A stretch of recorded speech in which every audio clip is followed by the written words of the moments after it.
நார்மலா கேன்சர் அப்படிங்கிறது நோய் கிருமினால நமக்கு பெரும்பாலும் 99% நோய் கிருமினால வராது. நம்மளுடைய உடல்ல இருக்கக்கூடிய செல்கள்ல இருக்கக்கூடிய டிஎன்ஏ மியூட்டேட் ஆகி இப்போ மதர் காப்பில இருந்து டாட்டர் காப்பி வரும் பொழுது எரரேனியஸா வந்துரும். ஸோ இதுக்கு வந்து நிறைய காரணங்கள் இருக்கு ஸ்ரீதர். வந்து நம்ம இயல்புல ஜெனட்டிக்கா இருக்கலாம், இல்லைன்னு சொன்னா நம்மளுடைய அட்மாஸ்பியர் காரணமா இருக்கலாம். என்னன்னா உங்களுக்கு அந்த நோய் இல்லாம அது வரும் முன்னே தடுத்துடணும். இந்த இடத்துல நீங்க வந்து எனக்கு கேன்சர் ஃபியூச்சர்ல வரும், அப்படி அந்த கேன்சர்ல அப்படி ஒரு புரதம் இருக்கும், அதை நான் இப்பவே டிசைன் பண்ணி போட்டுக்கிறேன் அப்படின்னு சொன்னாதான் அது வேக்சின் சொல்ல முடியும். கேன்சர் வரக்கூடிய சாத்தியக்கூறு பிறந்த எல்லாருக்கும் இருக்கு. ஏன்னா எல்லாருடைய மரபணையிலையும் கேன்சர் உருவாகக்கூடிய ஜீன்களும் இருக்கு. ஆனா அது யாருக்கு ஆக்டிவேட் ஆகும், யாருக்கு ஆக்டிவேட் ஆகாது, ஏன் ஆக்டிவேட் ஆகும், இந்த மாதிரி நிறைய கேள்விகள் இருக்கு. ஹலோ சோபனா, எப்படி இருக்கீங்க?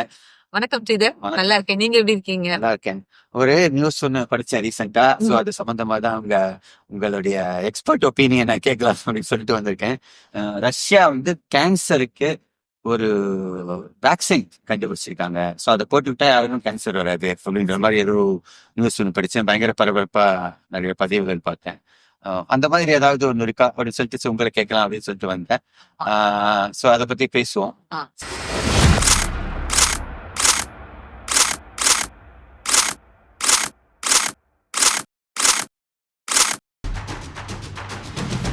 சொல்லுங்க, அது என்ன அந்த வேக்சின், அது எப்படி வேலை செய்யுது அந்த வேக்சின் சொல்லுங்க. லாஸ்ட் வீக் வந்து நம்ம பரபரப்பா நம்மளுடைய சோசியல் மீடியாவை பரபரப்பாக்கின நியூஸ்ல ஒண்ணு என்னன்னா, ரஷ்யா வந்து கேன்சருக்கு மருந்து கண்டுபிடிச்சிட்டாங்க, தென் வேக்சின் கண்டுபிடிச்சிட்டாங்க அப்படின்னு சொல்லிட்டு அவங்களுக்கு புரிஞ்ச மாதிரி அதை நம்ம எடுத்துக்கிட்டு இருந்தோம். ஆக்சுவலா படிச்சு பார்த்தப்ப என்ன அப்படின்னு சொன்னா, ரஷ்யா அந்த என்ன சொல்லுதுன்னு சொன்னா, இட்ஸ் அ பர்சனலைஸ்டு வேக்சின் அப்படிங்கிற வார்த்தையை பயன்படுத்துறாங்க. அதாவது ஒரு மனிதருக்கும் நாங்க ஒரு மாதிரி தயாரிப்போம் அப்படின்னு சொல்லியிருக்காங்க. பட் ஆனா அவங்க சொல்லியிருக்கிற விதத்தை பார்த்தா வேக்சின் அப்படிங்கிற வார்த்தை அதுக்கு பொருத்தமா இருக்காது. அது ஆக்சுவலா வந்து பாத்தீங்க அப்படின்னு சொன்னா ஒரு ஸ்பெஷலைஸ்டு கஸ்டமைஸ்டு ட்ரீட்மெண்ட் தான்.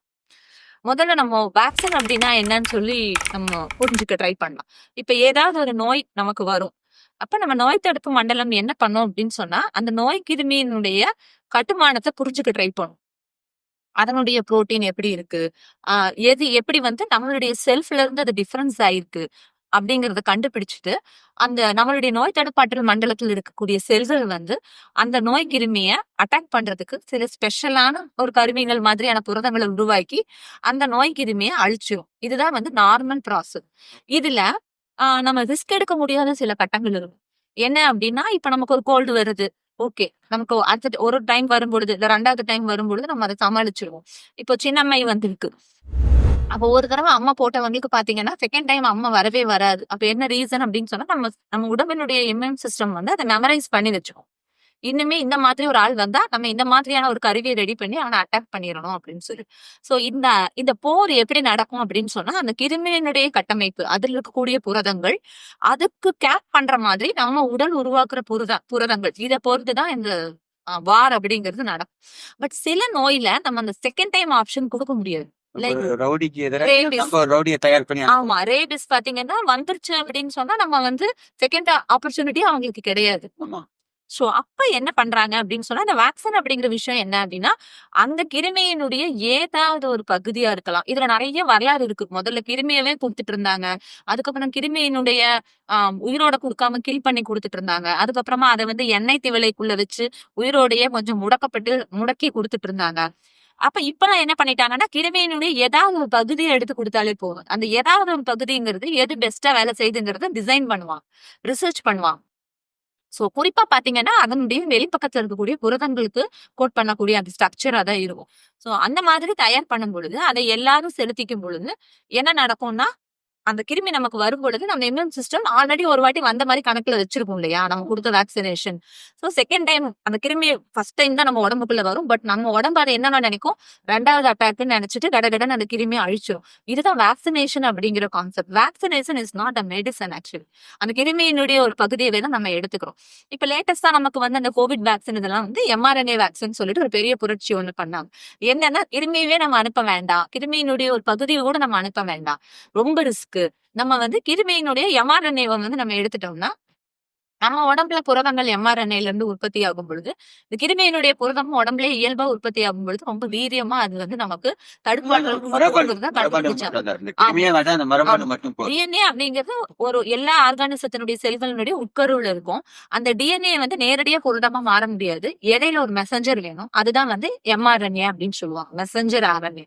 சோ அந்த RNAவை எடுத்துக்கும் பொழுது, அது நமக்கு மரபு பொருளாவும் மாறாது. அதே சமயம் ஆற்றல் மிக்க புரதங்களையும் அது குடுத்ததுனால, நல்ல பெஸ்ட்டா வந்திருக்குன்னு சொல்லிட்டு, கோவிட் வேக்சின mRNA முறைப்படி கண்டுபிடிச்சதுக்காக நோபல் பரிசு கூட குடுத்திருந்தாங்க.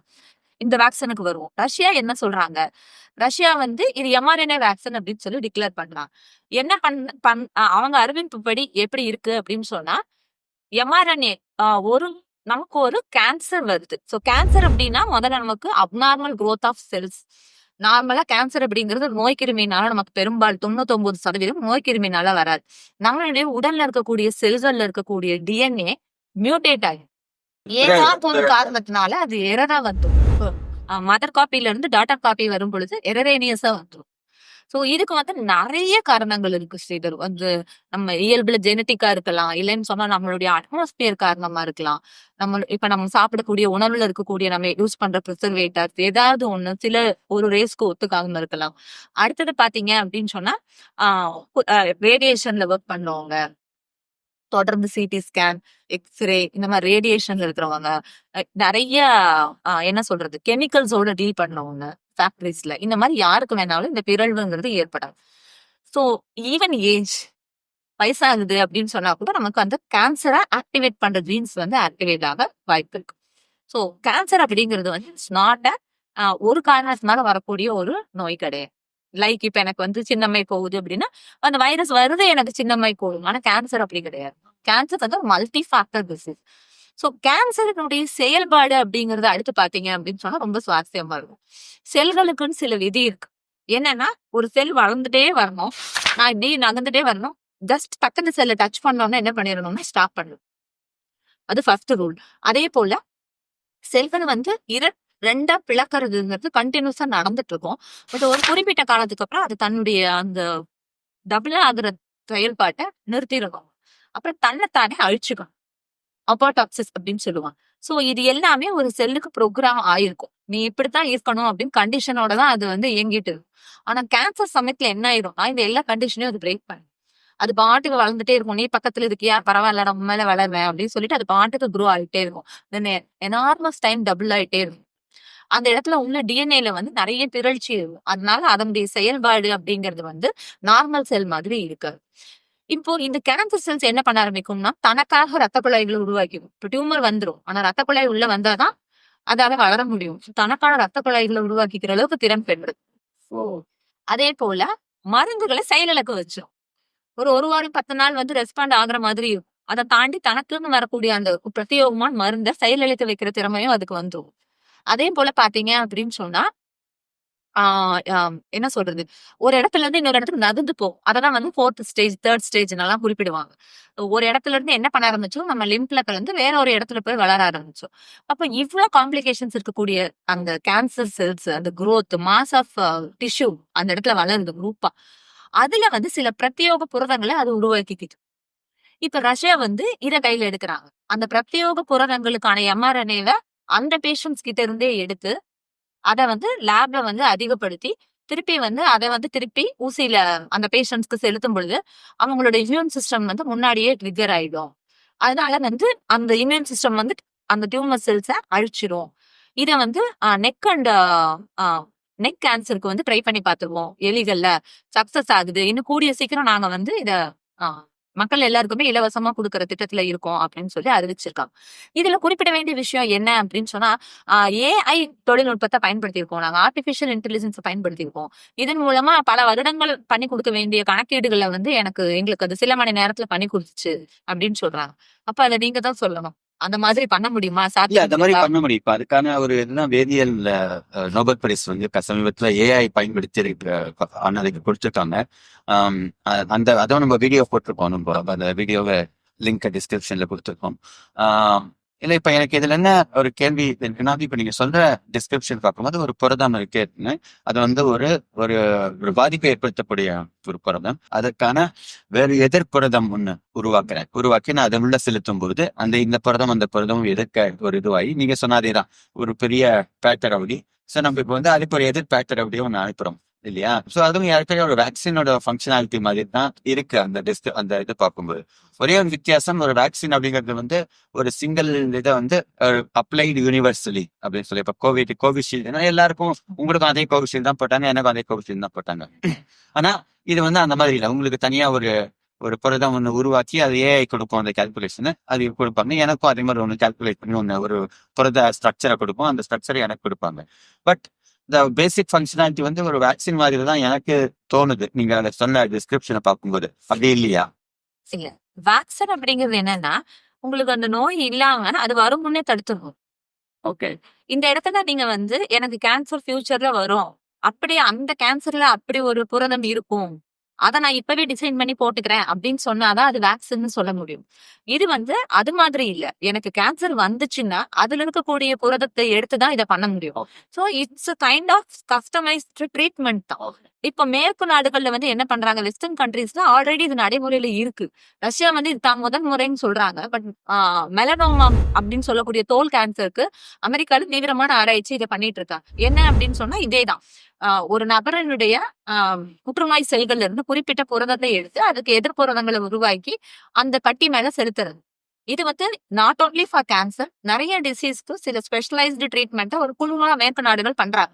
ஓகே. இப்ப ஆட்டிசம் இருக்குன்னு சொன்னா ஆட்டிசம்க்கு அங்க இருக்கக்கூடியவங்க பேரண்ட்ஸே, ஆர்டிஸ்ட் கிட்ஸோட பேரண்ட்ஸே ஃபண்ட் பண்ணி ஒரு குறிப்பிட்ட ஆராய்ச்சிகளுக்கு அவங்க ஊக்குவிச்சு ஸ்பெஷலைஸ்டு கஸ்டமைஸ்டு ட்ரீட்மெண்ட்ஸ்ங்கிறது இப்ப மேற்குலகு ரொம்ப வந்துருச்சு. இந்த இந்தியா மாதிரி நாடுகள்ல அது ரொம்ப பிரபலம் ஆகல. இப்ப நம்ம ஜுரம் அப்படின்னு போனா எல்லாருக்கும் நம்ம பேராஸ்டமால் தான் கொடுக்குறோம். பட் அவங்க வந்து யாருக்காவது பேராஸ்டமால் அலர்ஜி இருக்கா, அவங்களுக்கு ஸ்பெஷலைஸ்டா என்ன மருந்து அளவுக்கு டெவலப் பண்ற அளவுக்கு அவங்க போயிட்டு இருக்காங்க. இதுவும் ஒரு வகைதான். இப்ப எனக்கு கேன்சர் வந்துருச்சு அப்படின்னு சொன்னா என்னுடைய கேன்சர் செல்களுக்கு தகுந்த மாதிரி நான் வந்து எனக்காக ஒரு மருந்து உருவாக்குறது. அப்ப இது வந்து ஒரு நோய் தடுப்பு மருந்து கிடையாது, எனக்கான சிகிச்சை முறை. பலன் அளிக்கக்கூடிய பிரத்யோகமான சிகிச்சை. பலன் அளிக்கக்கூடிய வாய்ப்பு இருக்கு. கண்டிப்பா கண்டிப்பா. ஓகே. ஓகே. சோ இன்னொன்னு வந்து எனக்கு இப்ப நீங்க நான் சொன்னீங்க புரதம் ஏற்கனவே இருக்க, நான் அதை எதிர்ப்புரதம் உருவாக்குனேன்னு. நாளைக்கு இப்ப வந்து வருங்காலத்துல எனக்கு கேன்சர் வரக்கூடும் அப்படிங்கிற ஒரு சாத்தியக்கூறு இருக்கும்போது அது எப்படி இருக்கும் அந்த புரதம்னு இன்னைக்கு நம்மளால டெஸ்ட் பண்ண சொல்ல முடியாது. ஏன் அப்படின்னா கேன்சர் வரக்கூடிய சாத்தியக்கூறு பிறந்த எல்லாருக்கும் இருக்கு. ஏன்னா எல்லாருடைய மரபணுலையும் கேன்சரை உருவாக்கக்கூடிய ஜீன்களும் இருக்கு. ஆனா அது யாருக்கு ஆக்டிவேட் ஆகும், யாருக்கு ஆக்டிவேட் ஆகாது, ஏன் ஆக்டிவேட் ஆகும், இந்த மாதிரி நிறைய கேள்விகள் இருக்கு. பெரும்பாலும் பாத்தீங்கன்னா 90 வயசுக்கு மேல போறவங்களுக்கு இது ஆக்டிவேட் ஆகிறதுக்கான வாய்ப்பு அதிகம். அதே மாதிரி பரம்பரையா ஒரு குறிப்பிட்ட சில கேன்சர்ஸ் வந்து பரம்பரையா வர்றதுக்கான சாத்தியக்கூறுகள் அதிகம் பாக்குறாங்க. அது போக உங்களுடைய ஒர்க் அட்மாஸ்பியர் இது எல்லாமே ஒரு காரணம். ஆனா இந்த இடத்துல ஆக்சுவலா கேன்சரை உருவாக்குறதோட அந்த ஜீன் தன்னுடைய வேலையை முடிச்சோம். ஆனா அந்த கேன்சரை உருவாக்கக்கூடிய செல்கள் இருக்கு இல்லையா, அது விதவிதமான புரதங்களை உருவாகும். அது என்னங்கிறது நமக்கு கணிக்கவே முடியாது. ஏன்னா நான் முன்னாடியே சொன்ன மாதிரி அதனுடைய என்டையர் டிஎன்ஏ கொலாப்ஸ் ஆகுறதுனால அது எப்படி நடந்துக்கும்னு அதுக்கே தெரியாது. லிட்டரலி வந்து ஒரு கல்லு குடிச்ச குரங்கு அப்படிங்கிற ஒரு உதாரணத்தை இதுக்கு சொல்லலாம். நீங்க என்ன பண்ணும் அந்த குரங்குன்னு ப்ரெடிக்ட் பண்ண முடியாது இல்லையா? டியூமர் செல்ஸும் அது மாதிரி. இப்ப இருக்கக்கூடிய சிகிச்சை முறைகள் எப்படி இருக்குன்னா, பெரும்பாலும் சக்சஸ் ஆகக்கூடிய விதத்தில் இருக்கக்கூடிய ஆராய்ச்சி முடிவுகளை அவங்க அப்ளை பண்றாங்க. இந்த மருந்து பெரும்பாலான டியூமரை வந்து கில் பண்ணுது. இந்த மோனோக்ளோனல் ஆன்டிபாடிஸ்ன்னு சொல்லிட்டு ஒரு ட்ரீட்மெண்ட் இருக்கு. அது வந்து மருந்துகளுக்கு அடுத்த கட்ட சிகிச்சை முறை. என்னன்னா, உங்க உடம்புல ஒரு கேன்சர் இருக்கு, உங்களுடைய இம்யூன் சிஸ்டம் அதை கண்டுபிடிச்சிருக்கு. அந்த இம்யூன் சிஸ்டம் வந்து என்ன பண்ணும்னா, அதுவே சில புரோட்டீனை அந்த கேன்சருக்கு எதிராக டிசைன் பண்ணும். அததான் நம்ம வெளியே என்ன பண்றோம், இப்ப ஏஐ வச்சு பண்றோம்.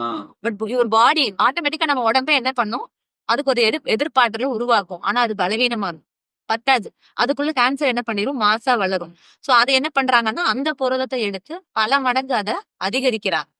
அப்புறம் சில யூனிஃபார்மிட்டி இருக்கும் டியூமர் செல்ஸ்ல. அந்த யூனிஃபார்மிட்டி ரிசெப்டார்ஸ் இப்ப என்னன்னா, கேன்சர் செல்லுக்கு ஒரு ஹார்மோன் போய் இப்படி உட்காரணும்னு வச்சுக்கோங்க. அந்த ரிசெப்டார் இப்படி கப்பு மாதிரி இருக்கும். அந்த ஹார்மோன் உட்காரத்துக்கு பதிலா நம்ம அந்த ரிசெப்டார் நம்ம ஒரு மூடியை போட்டு மூடிடலாம். இதெல்லாம் ஸ்டாண்டர்டா இருக்கு. ஸோ இதுக்கெல்லாம் எகெயின்ஸ்டா வந்து ஆராய்ச்சி மூலமா ரெடிமேடான புரதங்களை தயாரிச்சு வச்சிருக்காங்க. இது மோனோக்ளோனல் ஆன்டிபாடின்னு சொல்லுவாங்க. இந்த எந்திரன் படத்துல பாத்துருப்பீங்க, ஒரே மாதிரி சிட்டி ரோபோ வந்து ஒரு 1 lakh வரும். அப்ப எஃபிஷியன்டா இருக்கும் அந்த வார். அந்த மாதிரி அது நம்ம உடம்பு தயார் பண்ண முடியாதுங்கிறதுனால லேபரேட்டரியில ப்ரொடியூஸ் பண்ணி குடுக்குறாங்க. இந்த இந்த மாதிரி சிகிச்சை முறைகள் எல்லாம் ஆல்ரெடி இருக்கு.